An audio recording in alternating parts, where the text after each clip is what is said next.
வணக்கம் மாணவர்களே. 7ஆம் வகுப்பில் தமிழ் பாடத்தில் இருக்கக்கூடிய சில தகவல்கள். இது நூல், இதோட ஆசிரியருடைய பெயர். பழமொழி 400 அப்படின்றது நூலுடைய பெயர்.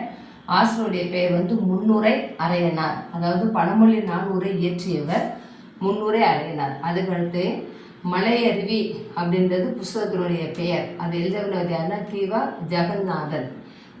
ஜெகநாதன் அவர்களால் மலையருவி என்ற நூல் எழுதப்பட்டது.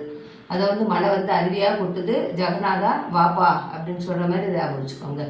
அடுத்து திருநெல்வேலி மாவட்டம், அதை பற்றி தகவல் தெரிய போகிறோம். திருநெல்வேலி மாவட்டத்தினுடைய முற்கால பெயர் எதுனா வேணுவனம். வேணுவனம் அப்படின்றது திருநெல்வேலியுடைய முற்கால பெயர். அந்த வேணுவனத்தினுடைய அர்த்தம் என்னன்னா மூங்கில் காடு. வேணுவனம் அப்படின்னு சொன்னால் மூங்கில் காடு. அடுத்து இரட்டை நகரங்கள் அப்படின்னா திருநெல்வேலியும் பாளையங்கோட்டையும் திருநெல்வேலியும் இரட்டை நகரங்கள் அப்படின்னு அழைக்கப்படுது. அதுக்கடுத்து ஆதிச்சநல்லூர் அப்படின்றது எங்கே இருக்குன்னு சொன்னால் திருநெல்வேலி மாவட்டத்தில் இருக்குது. இது அகழ்வாராய்ச்சி நடைபெறக்கூடிய இடம். முதுமக்கள் தாழிகள் எல்லாம் நிறைய அங்கே கண்டுபிடிக்கப்பட்டது.